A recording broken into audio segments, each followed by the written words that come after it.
Salut tout le monde, aujourd'hui du coup, comme vous le savez depuis l'année dernière pour ceux qui sont toujours là, je parle de ma pré-rentrée à la fac.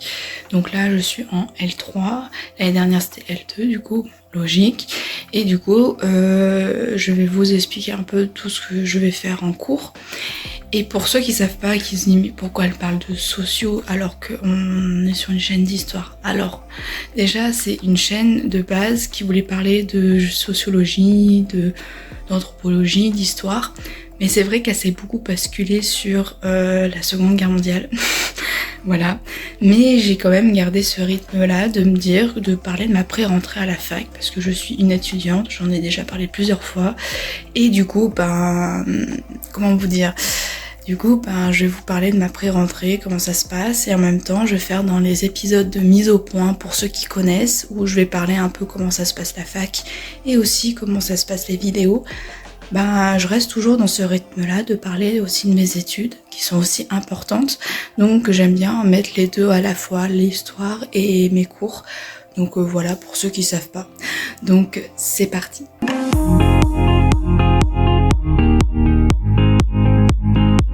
Bon, du coup, je vous ai pas fait comme l'année dernière, sur vite fait des petites images où je vous montre que je suis en amphi, etc.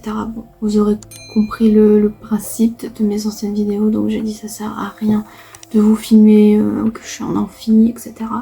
Parce que voilà, les réunions de pré-rentrée se passent dans des amphis, principalement, pour ceux qui ne le savent pas.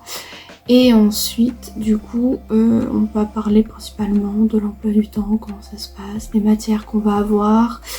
Et là, surtout pour la L3, qu'est-ce qu'il y a ? Il y a le mémoire à préparer, donc du coup, on est en train de parler du mémoire, comment ça se passe, etc. Plein d'autres matières. Là, on a reparlé des trucs qu'on savait depuis l'année dernière. Plein de rappels, etc. Mais pour ceux qui voulaient avoir des détails, etc. sur le fonctionnement de la licence, j'ai de nombreuses vidéos sur la licence, une sur la licence complète, une sur que je parle de ma licence, de ma L1, de ma première année, ma pré-rentrée de L2, comment ça se passe, etc. Donc allez les voir. Voilà, je vous dis si vous voulez avoir plus de de détails, etc. Donc allez-y. Et ensuite, du coup, si je viens à ma L3, voici comment ça se tourne mes cours du 5e semestre. Parce que du coup, comme je vous l'ai déjà dit, le premier semestre, deuxième semestre, c'est première année. Semestre 3, semestre 4, c'est deuxième année. Et du coup, la dernière année, la L3, c'est semestre 5, semestre 6. Donc le semestre 5, du coup, voilà les matières qu'il y aura. Il y aura épistémologie. Donc c'est plus en fonction du prof. Bon, on le connaît depuis la L1, on l'a eu en L2, on le connaît depuis toutes ces années. On sait très bien, là déjà, qu'il va parler de psychanalyse. Donc c'est un sujet qu'il apprécie énormément. Donc c'est sûr qu'on va en parler. On va parler comment ça se passe, les recherches, etc. en sociologie, etc. C'est l'épistémologie, les recherches, l'analyse, etc. Ensuite, sociologie du sport, bon, on va parler de sport, l'histoire du sport, etc. Après, sociologie de la culture et du média, ça va parler, bon, voilà, de la culture et du média, et c'est plutôt c'est des cours de droit, donc c'est une prof de droit qui va nous faire les cours à ce moment-là. Et on a aussi un TD, donc le TD c'est les travaux dirigés que je vous ai déjà parlé. C'est un petit groupe d'une vingtaine, trentaine, ça dépend du nombre total qu'on est en effectif dans la licence. Et du coup on aura des petits modules comme ça où on va parler du cours. Et aussi j'ai pas rappelé, mais les CM c'est les cours magistrales, donc en amphi. Voilà, pour rappeler. Voilà, ensuite on a, oui j'ai oublié, la sociologie de l'anthropologie et de la famille. Donc ça ça va parler de l'histoire de la famille, etc. en fonction des cultures, en fonction des cultures et surtout occidentales, comment ça se passe, en comparant avec les autres cultures. Ensuite, il y a la sociologie des mouvements sociaux. Donc c'est tout ce qui est dans la politique, les mouvements sociaux, comment la politique a évolué au XXe siècle, tous les mouvements qu'il y a eu, donc mai 68 par exemple, un sujet hyper important, on va sûrement parler. Et du coup la mineure sociaux, donc c'est sur le mémoire, donc ça sera tout sur l'initiation de la recherche, le suivi de la mémoire, du mémoire. Et en plus, ce qui est super intéressant, et franchement le responsable de licence qui nous a fait du coup la pré-rentrée, qui nous fait ça chaque année, il nous a dit vous avez de la chance parce que c'est très rare que les licences proposent ceci. Donc là il y a deux choix qu'on peut, il y a deux cours et on peut faire un choix entre les deux cours. Et il y a le cinéaste sur son terrain et il y a aussi musique et société. Donc on en choisit un des deux et voilà, ils nous ont dit que c'est vraiment, on a vraiment de la chance d'avoir ça parce qu'il a jamais eu ça dans ses études et c'est très rare qu'il y a ça. Donc on choisit un des deux et moi je vais plus me pencher sur le cinéaste sur son terrain. Donc là ça va plus parler des plans. Les plans qu'il y a au cinéma, rapprochés, américains, etc. Tous les plans. Et aussi sur la photographie. Donc je me dis que ça peut être super intéressant pour mes vidéos parce que je suis en train de préparer une grosse vidéo. Une grosse vidéo. Donc ça va beaucoup m'aider, j'espère. Et histoire, musique et société, c'est sur l'histoire de la musique et en fonction des classes sociales, la musique, etc. Bon, bref. Pas besoin de détailler plus, si j'ai oublié de parler. Et du coup, le mémoire, déjà de base, c'est une mineure, c'est la mineure, on n'est pas obligé de faire le mémoire, soit sinon on a les pluridisciplinaires, etc. Et moi, vous savez très bien que j'avais la pluridisciplinaire, lettres sciences, et ça s'est très très mal passé. Donc là, j'ai fait une demande de changement de mineur, donc aller en mineur sociologie pour faire le mémoire. Du coup, j'attends ma réponse parce qu'il fallait faire une lettre de motivation, etc. Et ensuite, il y a toujours l'anglais. Comme je vous l'ai dit, principalement en sociologie. Je sais pas si c'est pareil dans les autres licences de sociologie en France, mais la mienne, il y a que de l'anglais. Donc on est obligé de prendre de l'anglais. Bref. Donc c'est toujours aussi galère. Et comme à la première année que je vous ai déjà parlé, du coup il y a un test de positionnement à faire. On a eu 42 questions à répondre, du coup on les a répondues et tu as une note à la fin pour savoir quel est ton niveau en anglais, etc. Et du coup voilà ce que donne mon emploi du temps pour le semestre 5, du coup le premier semestre de la L3. Il manque juste l'anglais parce qu'on n'a toujours pas nos créneaux d'anglais parce que c'est nous-mêmes qui devons le choisir, comme je vous l'ai déjà dit dans les précédentes vidéos, que c'est à nous-mêmes de choisir les créneaux. Donc on attend toujours. Enfin, je vais vite fait parler le semestre 6. Ensuite, je vous parlerai un peu plus du mémoire. Donc déjà, dans le semestre 6, il y a ceci. Donc il y aura la sociologie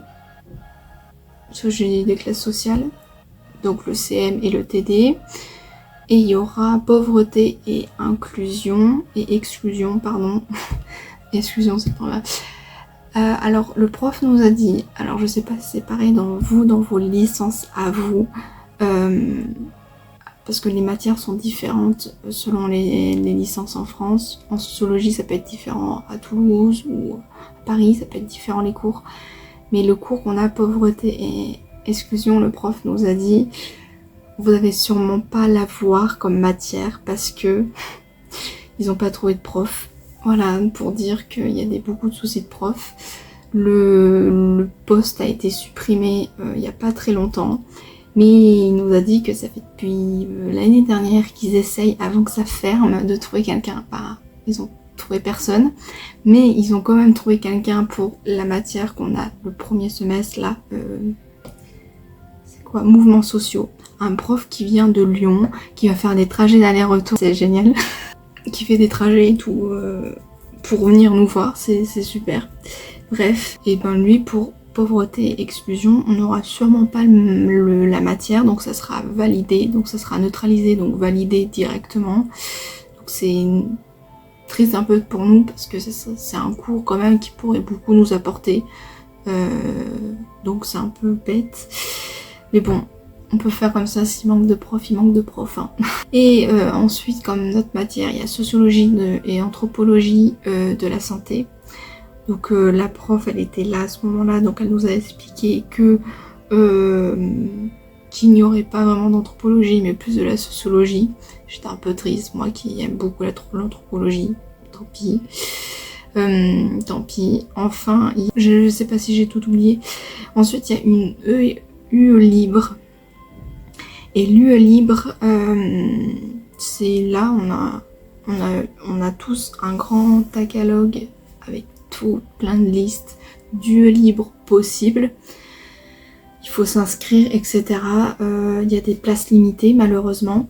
Donc, en troisième année, principalement, on a des UE libres à choisir à la fin de l'année. Soit elles commencent dès septembre ou octobre et qui durent toute l'année, soit elles commencent déjà le semestre suivant, donc le dernier semestre. Donc il y a plusieurs choix à faire. Et moi je pense reprendre la danse que je vous ai déjà parlé pour la L2. J'ai pris un atelier avec le SU, donc le service universitaire culturel. C'est là où on peut faire beaucoup d'ateliers de culture et du coup j'avais pris danse depuis la L1. Donc je suis toujours dans la même compagnie parce que c'est toujours le même atelier que je prends parce qu'il est super intéressant. Donc c'est dans les musées, etc. Je vous en ai déjà parlé. Donc c'est dans les musées et on fait aussi des phrases chorégraphiques à l'intérieur des musées. Mais là cette année ça sera différent avec cet atelier là. J'espère avoir de la place pour y aller, pour faire mon UE libre bien sûr. Et là, ça sera plutôt sur l'architecture, etc. Et on va utiliser l'histoire de l'architecture, du lieu, etc. pour pouvoir fabriquer construire, créer une phrase chorégraphique. Donc j'espère que ça va rentrer dans les clous, que je pourrai avoir cette UE libre. Sinon, j'ai d'autres choix, mais est-ce que c'est vraiment intéressant ou pas? Faut que ce soit en lien un peu avec ce qu'on veut faire, etc. Bon, bref, le projet professionnel comme d'habitude. Enfin, il y a toujours de l'anglais, bien sûr, il y aura toujours de l'anglais. Pour finir, je vais vous parler du mémoire. Le mémoire, déjà, moi j'avais peur que ça soit plus de 200 pages à faire, mais c'est plus en master. Mais en master, on en fait 70 pages. Alors que en licence, en troisième année, on en fait que 20 à 30 pages. J'ai dit non mais ça va en fait, pas besoin de stresser.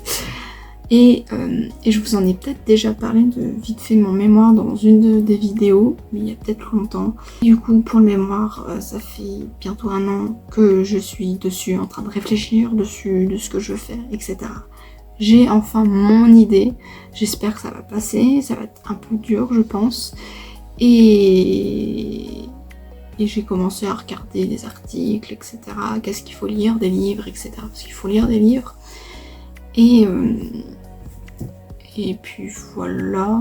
Et je vous en parlerai dans une vidéo, l'avancée de mon mémoire du coup. Vite fait comme ça, comment ça se passe, comment ça se construit un mémoire, etc. Je vous ferai une vidéo comme ça. Et en même temps, je vous expliquerai l'avancée de mon mémoire à moi, qu'est-ce que je vais parler, etc. Bref, donc voilà, j'espère que ça a été compris. Et de toute façon, je reviens dans les vidéos mises au point pour vous parler un peu de comment ça se passe la fac, etc. Ma licence. Donc voilà, donc je vous dis à la prochaine. Et n'oubliez pas que chaque histoire laisse des traces et évolue constamment. Salut! Ein Tag wie Gold, in den Adern 100.000 Volt, eine Nacht wie Sand.